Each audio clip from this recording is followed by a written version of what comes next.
ఇప్పుడు తనకి ఎలా ఉంది doctor? Nothing to worry. Stomach మొత్తం వాష్ చేశాం. She's out of danger.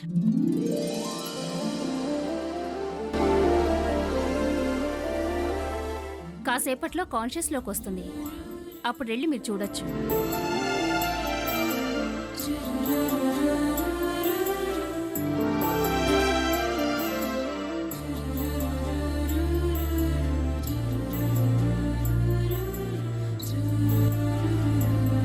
స్నేహ విషం మింగడమేమిటి? అంత కష్టం దానికి ఏం వచ్చింది? ఎందుకు చావాలనుకుంది? అసలు ఏమైంది దానికి? అదే నాకు అర్థం కావడం లేదమ్మా. పద చూసుద్దాం. రా.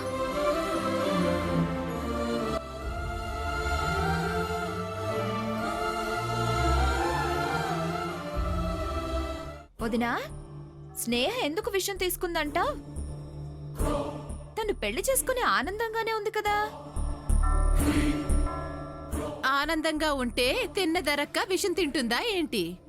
ఆనందంగా లేదు కాబట్టే చావాలనుకుంది.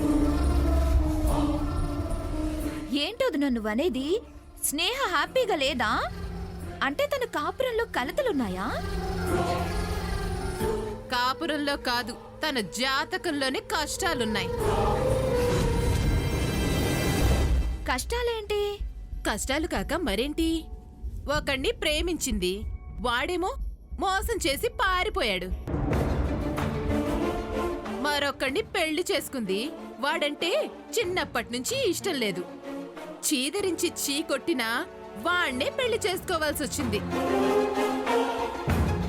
అంటే నాయుడు బావ అంటే స్నేహకిష్టం లేదా వదినా? ఓసి పిచ్చిదానా, ఎలా ఉంటుంది? నువ్వు అర్జున్ని కాకుండా మరొకరిని పెళ్లి చేసుకుంటే మనశ్శాంతిగా ఉండగలవా? ఆ స్నేహ కూడా అంతే.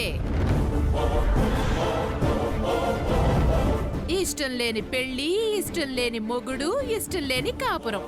ఏ ఆడపిల్లకైనా ఇంతకన్నా పెద్ద కష్టం ఉంటుందా? అప్పటికీ తెగించి ప్రేమించిన వాడితో లేచిపోదామనుకుంటే నాయుడు బావ అడ్డుపడి లాక్కొచ్చి ఇంట్లో పడేసి నా వల్ల కాదని చేతులెత్తేశాడు. అమ్మ అక్క ఊరుకుంటారా? దానికి మెత్తగా బుద్ధి చెప్పి మూలను కూర్చోబెట్టారు. ఇక విషం తీసుకోక ఇంకేం చేస్తుంది? అలాంటిది ఇష్టం లేని మగాణ్ణి కట్టుకొని కాపురం చేయడం అంటే దానికన్నా చావే నయం. అందుకేగా స్నేహ ఆ పని చేసింది. అపర్ణ నిన్ను కోరుకోవట్లేదు కదా, నన్ను ప్రేమిస్తుంది. Just miss. లేదంటే నేను ఈ పాటికి అప్పటిని మొగుడైపోయాడు తెలుసా? ఎవరిని కలపాలో ఎవరిని విడదీయాలో దేవుడికి బాగా తెలుసురా. అందుకే నువ్వు అపర్ణ కలవకుండా చేశాడు. 100 జన్మలు ఎత్తినా నువ్వు అప్పటికి భర్త కాలేవు. 100 జన్మలకి అప్పన్న భర్తని నేనే. కలలు కంటూనే ఉండు. ఈలోపు మా ఇద్దరికి పెళ్ళైపోతుంది, నీకు వయసు అయిపోతుంది.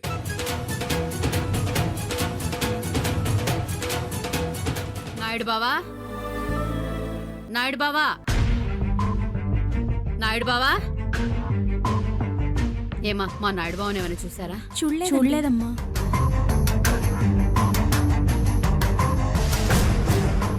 నాయుడు బావ ఎక్కడికి వెళ్ళిపోయి ఉంటాడు?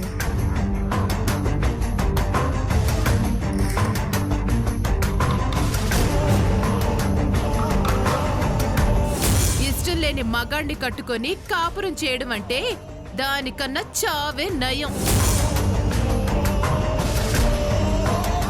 నీతో కాపురం కష్టమని స్నేహ ఏ పని చేసింది. పైగా ఆ గోకుల్ని మర్చిపోలేదు.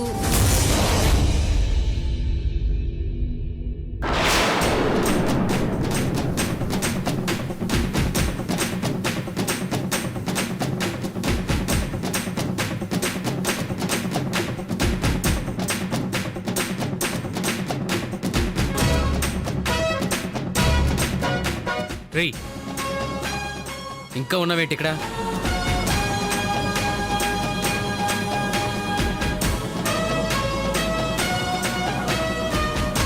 ఏమంటున్నా? చేసింది చాలేదా? నీ వాళ్ళే కదా ఇంతవరకు వచ్చింది. ఏం మాట్లాడుతున్నా? ఇంకా అర్థం కాలేదా నీకు? స్నేహ మనసులో నువ్వు లేవు. నేనే ఉన్నాను. ఏదో పరువు కోసం తన మెళ్ళలో తాళి కట్టేసి తనే నా పెళ్ళం అనుకుంటే సరిపోతుందనుకుంటున్నావా? తన ప్రాణాలన్నీ నాపైన ఉన్నాయరా. సమాజం దృష్టిలో తాళి కట్టి నువ్వు భర్తవై ఉండొచ్చు, కానీ మానసికంగా మేము ఎప్పుడో కలిసిపోయాం. ఆ విషయం తెలుసా నీకు? స్నేహకు తెలుసు, స్నేహకు మాత్రమే తెలుసు మా ప్రేమ, మా బంధం గురించి. అందుకే నీతో పెళ్ళైనా నన్ను మర్చిపోలేకపోతుంది. నాతో రావడానికి సిద్ధపడింది. నువ్వు అడ్డుపడ్డావని ఆత్మహత్య చేసుకోబోయింది.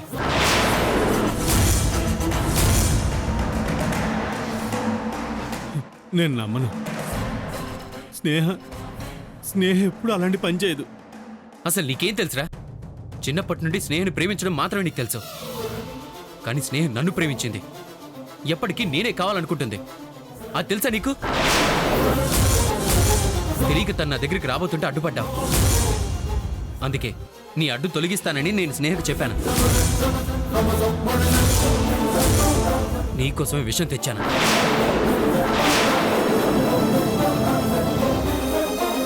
ప్రసాదం అంటే నీకు పొంగలిచ్చింది ఎవరనుకున్నా?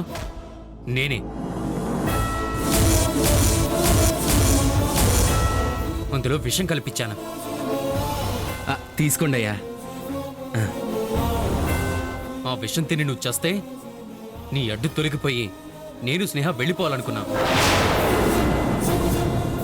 అంటే స్నేహకి అందులో విషం ఉందని తెలుసురా, తెలుసు. కానీ నిన్ను చంపి మా ప్రేమను గెలిపించుకోవడం కన్నా తను చనిపోయి మా ప్రేమను బతికించుకోవాలనుకుందిరా. అందుకే నువ్వు తినాల్సిన ఆ విషయాన్ని తను తినిందే.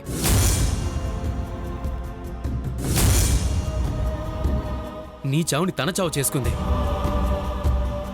ప్రేమంటే అదిరా. తను చచ్చి ప్రేమను బతికించుకోవాలనుకోవడమే ప్రేమ. నీది ప్రేమ కాదురా, పైశాచిక ఆనందం. తాళి కట్టావు కాబట్టి తన మనసులో ఎవరున్నా తను నీతోనే కాపురం చేయాలనుకునే రాక్షసత్వం. తను ఎవరిని ప్రేమించినా తనని బలవంతంగా నువ్వే అనుభవించాలన్న కిరాతకత్వం. తను ఏడుస్తున్నా నీ సుఖం కోసం నవ్వాలన్న సైకోయిజం. నిజమైన ప్రేమ అది కాదురా. నువ్వు ప్రేమించిన అమ్మాయి సుఖంగా ఉండాలని కోరుకోవడం నిజమైన ప్రేమ. తన మనసులో ఎవరున్నారో తెలుసుకుని ఆ మనిషితో ఆ మనసుని కలపడమే నిజమైన ప్రేమ. తన మనసుకి ఇష్టమైంది ఆ మనసు కోరుకునేది ఇవ్వడమే నిజమైన ప్రేమ. నువ్వు నిజంగా మనిషివే అయితే, నేను నిజంగా నిజమైన ప్రేమే ఉంటే స్నేహ అసలు విషయం తినుండేదే కాదురా. స్నేహికి నువ్వు అడ్డు రాకుండా ఉంటే తను ఇప్పుడు చావు బతుకుల మధ్య అలా ఉండేదే కాదు. స్నేహ శరీరాన్ని కాకుండా తన క్షేమాన్ని నువ్వు కోరుకుని ఉంటే అసలు ఈ పరిస్థితి వచ్చిండేదే కాదు. ఒక చిన్న పసుపుతాడు తన మెళ్ళలో కట్టి కక్ష సాధిస్తున్నావు. ఛీ!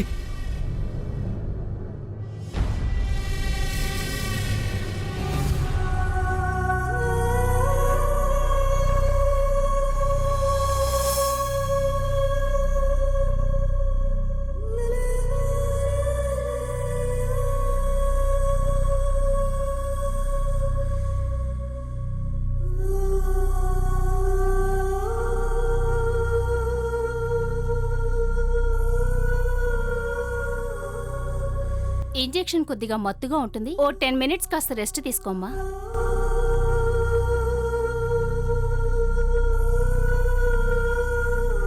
అక్క, నాయుడు బావా, నువ్వేది అడిగినా సరే కాదనకుండా చేస్తాడు. నాయుడు బావ నాకు ఇది కావాలని అడుగు, ఏం కావాలని సరే ఇస్తాడు. సిగ్గు విడిచి చెప్తున్నాను స్నేహ, నేను నీ భర్తను కాదు, ఒక సేవకుని అనుకో. సేవకుని అనుకో, మరి ఇంకేదైనా అనుకో. కానీ నన్ను అర్థం చేసుకో, తెలుసుకో. నన్ను తెలుసుకోవాల్సింది, అర్థం చేసుకోవాల్సింది నువ్వు నాయుడు బావా.